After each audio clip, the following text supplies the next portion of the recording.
ng patapangan paglasing. Uy! Jurel, patakapangan, paglasing. At eto na nga. Oh. Isang araw, nagiinuman. Friends. Japanese. Japanese. Bago yan. Bago yan! Bago yan!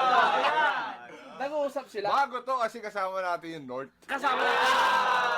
Di habang ang pataas ng pataas ang tama nila. Nag-uusap sila. Sino ba sa atin pinakatang tapang paglasing? Yo, agad ang topic yan.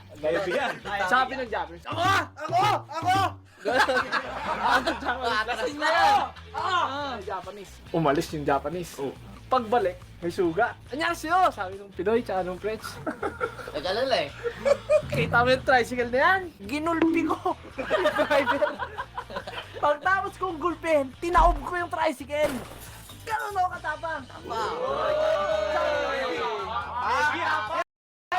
Heavy! Sabi ng French, what the fuck are you doing? Get up! Mas matapang ako sa'yo. Uy! Sabi ng French, sabi ng Japanese, nga! Tingnan mo nga!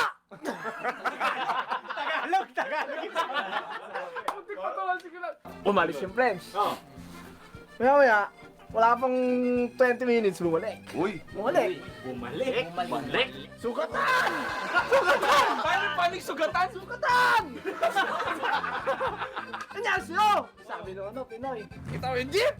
Ginulpi ko yung driver! Tumulong pa yung sakay! Ginulpi ko lahat! Sabi nung Sabi nung Pinoy. Wala! Pinoy! Ando duwag pa din! Sabi niya, sige nga! Patunayan mo nga mas matapang ka sa amin! Umalis!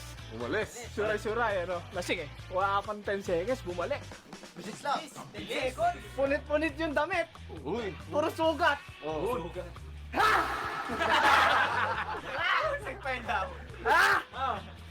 Oh, Nyasyo! Kita niyo yung bus!